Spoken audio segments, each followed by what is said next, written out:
चेतावनी। अगली खबर देखिए, अफगानिस्तान के पूर्व उपराष्ट्रपति अमरुल्लाह सलेह ने चेतावनी दी है कि पाकिस्तान के टूटने की शुरुआत हो चुकी है।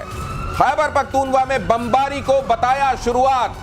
खैबर पख्तूनवा वो जगह है, जब अमेरिका अफगानिस्तान में ऑपरेशन चला रहा था तो बहुत सारे लोग खैबर पख्तूनवा में आ गए थे। जो आप जानते हैं, अफगानिस्तान के साथ खैबर पख्तूनवा ये जो प्रोविंस है पाकिस्तान का, उसकी बाउंड्री लगती है। और इसीलिए इसको लेकर ये जो बयान दिया गया है पूर्व प्रेसिडेंट की तरफ से अफगानिस्तान के, बहुत महत्वपूर्ण है कि पाकिस्तान के टूटने की शुरुआत हो गई। बहुत करीब बैठे हुए हैं, बहुत करीब से देख रहे हैं वहां क्या चल रहा है, और उनका कहना यह है कि यहां तो टूटने की शुरुआत हो गई। अब जरा उस मुल्क के लोगों को जो ये कहते थे कि हमारी तो स्ट्रेटेजिक डेप्थ है अफगानिस्तान, अब उनको अकल आएगी। मैं ठीक कह रहा हूं? एब्सोल्युटली। देखिए, आपने वहां से सुना कैसे वहां से आवाज, आप तो डेली बताते हैं और आप रिव्यू ऑफ सिचुएशन करते हैं। जो ये सिचुएशन है, देखिए, आप अपने लोगों को मारने लगे, बौखलाहट से मारे, जस्ट बिकॉज आपकी सेना कुछ नहीं कर रही है। आप पूरे बिक चुके हैं अमेरिका के हाथ में।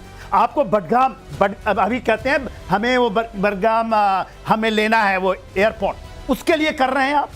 तो क्या दिखाना चाहते हैं? ये दिखाना चाहते हैं अमेरिका कि हम कैपेबल हैं, जबकि आपकी फौज OWL AL, हम इसको तो absent without leave, over stay of leave, इतनी ज्यादा हो चुकी है और पूरे के पूरी सेना भी इनके पीछे पड़ गई है, मुनीर जी के पीछे। अभी बताया था सर ने 2-3 दिन पहले ही बताया था कि 80% लोग पाकिस्तान की फौज के ऐसे हैं जिनकी असल में तैनाती इधर बलूचिस्तान के इलाके में थी। वो 80% लोग छुट्टी पर हैं, कहते हैं हमको नहीं आना, हमको मरने के लिए वहां पर छोड़ रहे बलूचिस्तान में। ये हालात हैं। कॉमोडोर बहल, आपके पास आने वाला हूं, जल्दी से आ जाइए स्टूडियो, अगर हो सकता है गाड़ी तेज मत चलवाइएगा। हालांकि ये खबर देखिए, POK पर रक्षा मंत्री राजनाथ सिंह का बड़ा बयान। मोरक्को में प्रवासी भारतीयों से बातचीत के दौरान रक्षा मंत्री ने कहा POK अपने आप हमारा होगा। अभी जनरल सिन्हा ने यह खबर आपको प्रियम्प्ट करते हुए बताया। POK में मांगे उठने लगी हैं, आपने नारेबाजी सुनी होगी। यह भी कहा रक्षा मंत्री ने। रिपब्लिक ऑफ बलूचिस्तान ने बयान जारी करते हुए उनके बयान का समर्थन किया है। बलोच नेता मीर यार बलोच ने सोशल मीडिया पर लिखा है, बलूचिस्तान गणराज्य भारत के रक्षा मंत्री के बयान की सराहना करता है। तो ये जो खबर है इसका डिप्लोमेटिक इंपॉर्टेंस है, ये जो खबर है इसका स्ट्रेटेजिक इंपॉर्टेंस है, ये जो खबर है इसका फ्यूचरिस्टिक इंपॉर्टेंस है। कॉमोडोर बहल इसको आपको बताएंगे। कॉमोडोर बहल। बिल्कुल, मीर यार बलोच ने पहले अपना फ्रीडम, बलूचिस्तान की फ्रीडम के बारे में अनाउंस किया था आज से 2 महीने पहले।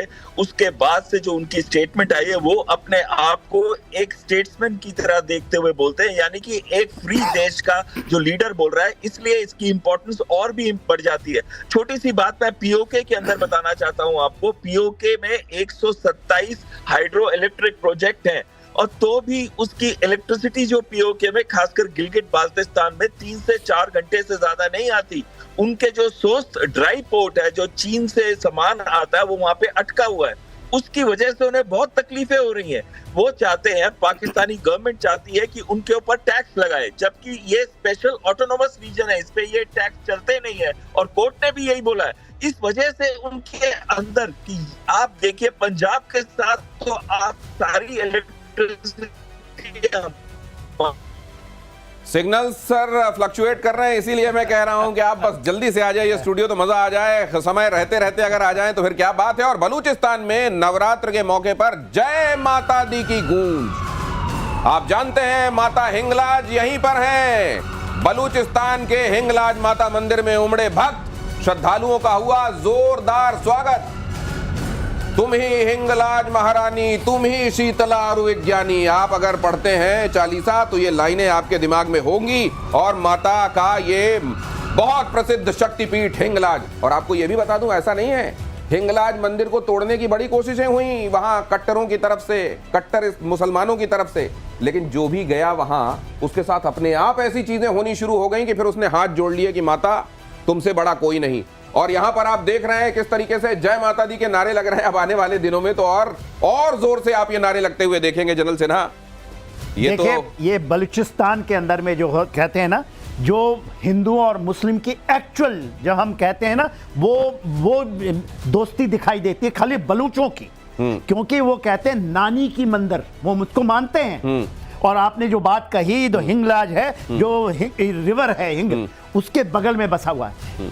आपको 50 किलोमीटर पैदल जाना पड़ता है, रोड नहीं है वहां। और उसके ऊपर एक ज्वालामुखी है, वहां ज्वालामुखी के लिए सीढ़ी चढ़ते हैं, और ये सारे बलूच चढ़ते हैं, वहां मांगते हैं, मन्नत मांगते हैं। वो कहते हैं हम नानी के घर आए हैं। और हिंदू तो जाते ही हैं। 44 लाख हिंदू हैं अभी, उसमें से तकरीबन 3 से 4 लाख जाते हैं। और 15 मई को हमारा ऑपरेशन खत्म हुआ था, 10 मई को, 15 मई को एक बड़ी बात उठी थी और हिंगलाज मंदिर से ही उठी थी।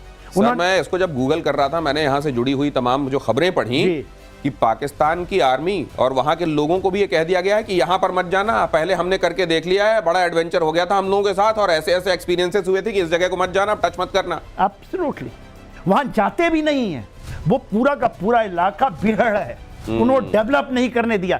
ये थी पाकिस्तान, क्योंकि पाकिस्तान के अंदर ही बलूचिस्तान रहा, उन्होंने इसको डेवलप नहीं, उन्होंने ट्राई किया था इसको, आपने कहा ना, उनके हाथ जल गए। और एक पुरानी ज्वालामुखी है जिसके ऊपर चढ़ते हैं और मुसलमानों का, खास करके बलूचों का बहुत, उन्होंने कोई नाम रखा है सर इसका, आर्मी वालों ने प्रोहिबिटेड एरिया या कुछ रखा हुआ है नाम कि डोंट गो देयर, वहां चले मत जाना वरना बुरे हाल हो जाएंगे। 50 किलोमीटर पैदल जाना पड़ता है। 50 51 हम कहते हैं ना, हमारे वो ज्ञान जो पीठ है, शक्ति पीठ, उसका एक पीठ है और वहां सर गिरा है। जब विष्णु जी ने काटा था सर, आपको पता है ना, सती माता का शव लेकर जा रहे थे शंकर जी, तो फिर वो उनका विछोह बढ़ता ही जा रहा था, तो फिर विष्णु जी को लगा कि अगर इस तरीके से शरीर रहा ही आएगा तो इनका फिर वहां से मोह जाएगा नहीं, और इसलिए उन्होंने ये किया था। हाँ, और उनका सर वहां गिरा है, तो आप सोचिए कितनी उसकी पवित्रता होगी। हाँ। और आज हम नवरात्र के समय जहां जहां गिरे वो आप सब जानते हैं कि शक्तिपीठ हुए, और हिंगलाज माता की तो महिमा निराली है। और अभी चल रहे हैं नवरात्रि, माता हिंगलाज की जय। अगली खबर देखिए, हिजबुल्लाह चीफ नईम कासिम का बड़ा बयान, सऊदी अरब से हिजबुल्लाह चीफ की अपील, पुराने मतभेदों को सऊदी अरब भुला दे, इजराइल के खिलाफ एकजुट होना चाहिए। हिजबुल्लाह चीफ ने कहा इजराइल के खिलाफ एकजुट होना चाहिए और हम सऊदी अरब के साथ अपने मतभेदों को भुला दें, ये कहा जा रहा है। अब देखिए इजराइल भी जिस तरीके से वहां मार रहा है अपने दुश्मनों को, तो वो दुश्मन भी जो एक दूसरे के साथ कभी अदावतें रखते थे, अब कह रहे हैं एकजुट हो जाओ, पहले इजराइल से निपटो फिर आपस की देख लेंगे। लेकिन सर ये क्या इजराइल के खिलाफ ये एकजुटता उसका जो अपना संकल्प है उसको डिगा सकता है क्या? ये कुछ दिनों का है, देखिएगा सारे ठंड पड़ जाएंगे। सऊदी अरेबिया ना कतार में आ गया, उसने कर दिया, उनकी सिक्योरिटी कंसर्न हो सकती थी, मगर मेरे ख्याल से सऊदी अरेबिया ने मना कर दिया हिजबुल्लाह के साथ हाथ जोड़ने के लिए। उन्होंने कहा मरे हुए हो आप, ये जाएंगे तो खुद मरेंगे। अभी एर्दोगान थोड़ा सा उछल कूद रहे हैं, वो करते हैं कि हमास भी कोई आतंकवादी संगठन नहीं है, वो कहते हैं ये लोग तो रेजिस्टेंस फोर्स हैं, मगर उनका भी दिन आने वाला है, इजराइल नहीं छोड़ने वाला इन लोगों को। और देखिए मेरा तो ये मानना है, जो ये जिहादी फोर्सेस है, दे मस्ट गो, जो 3 H's हैं, अदरवाइज दुनिया के लिए, हमारे लिए भी बुरा समय आएगा यदि ये नहीं जाते हैं। तो वो हमारी लड़ाई लड़ रहा है और वही लोगों की लड़ाई जो कट्टरता के अगेंस्ट में पूरे विश्व के लिए बेड़ा उठाया हुआ है। अरे ही देखिए, ये फ्रांस, यूके जो आ रहे हैं, जो बातें करते हैं, वो अपनी रोटियां सेक रहे हैं, हिम्मत नहीं है कि इनको रोक ले किसी तरह। इजराइल तो करेगा, मेरा ऐसा मानना है, क्योंकि वो डिटरमिन्ड है। कोई भी आतंकवाद को कहीं भी किसी भी रूप में अगर पनपा रहा है तो ये कभी ना सोचे कि ये आतंकवाद का दानव एक दिन जब दूसरों से फारिग होगा तो उसको छोड़ देगा ना, उसका पेट कभी नहीं भरता, पनपाने वाले को भी खाता है। पाकिस्तान भुगत रहा है। और अगला, गाजा पर इजराइल का हमला जारी, गाजा सिटी पर आईडीएफ का जबरदस्त अटैक, इजरायली सेना ने विस्फोटकों से भरे बख्तरबंद वाहनों को रिमोट से उड़ाया, आसपास की रिहायशी इमारतें भी मलबे में तब्दील हुई। ये आईडीएफ यहाँ किस किस तरीके से ऑपरेशन कर रहा है, हर दिन हम आपको बता रहे हैं। गाजा को समतल करके गाजा का एकदम ही नया स्वरूप सामने लाना चाह रहा है इजराइल, और अमेरिका भी इसमें साथ दे रहा है। बाद में अमेरिका के भी बहुत बड़े बड़े एम्बिशंस हैं गाजा को लेकर, लेकिन फिलहाल यहाँ पर कम से कम जो यहाँ से गंदगी हटाने वाला काम है वो तो इजराइल कर रहा है। नहीं, इजराइल तो कर रहा है। देखिए लोग जो उसके पक्ष में खड़े होते हैं, तो मैं ये कहता हूँ, बोलते हैं 50 बंधक हैं, उसमें 23 उस बचे हैं, आप उनको वापस कीजिए।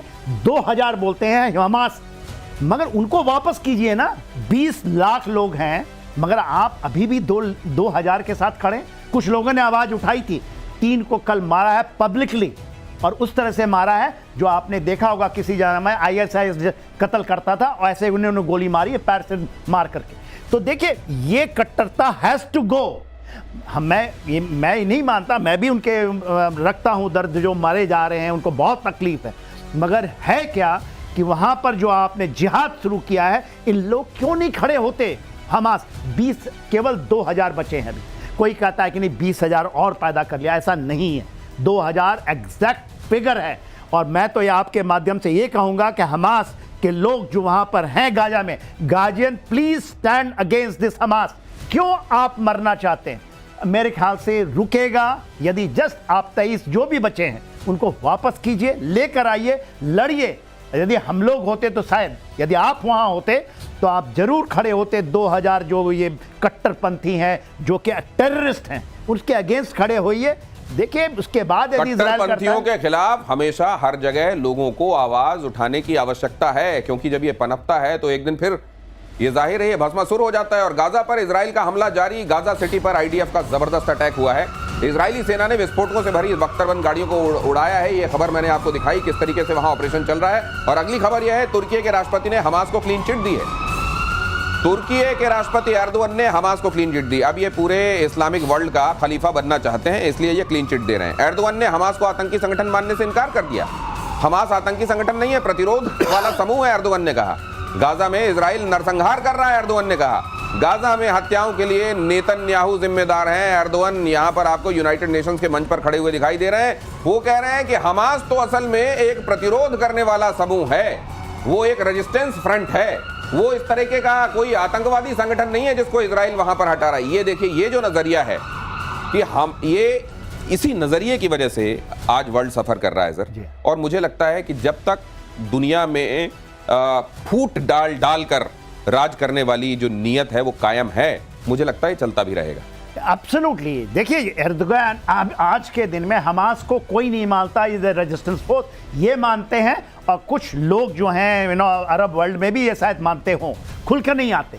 मगर अमेरिका भी इसको एक टेररिस्ट ऑर्गेनाइजेशन बोलता है। इवन यूएन के अंदर में इसको डेजिग्नेटेड टेररिस्ट ऑर्गेनाइजेशन। हमास के ऊपर नहीं, फिलिस्तीनियों के ऊपर नहीं, हमास को मानते हैं। कैसे ये यूनाइटेड नेशन के अंदर में बैटिंग कर सकते हैं? और इन नाटो के सदस्य हैं ये।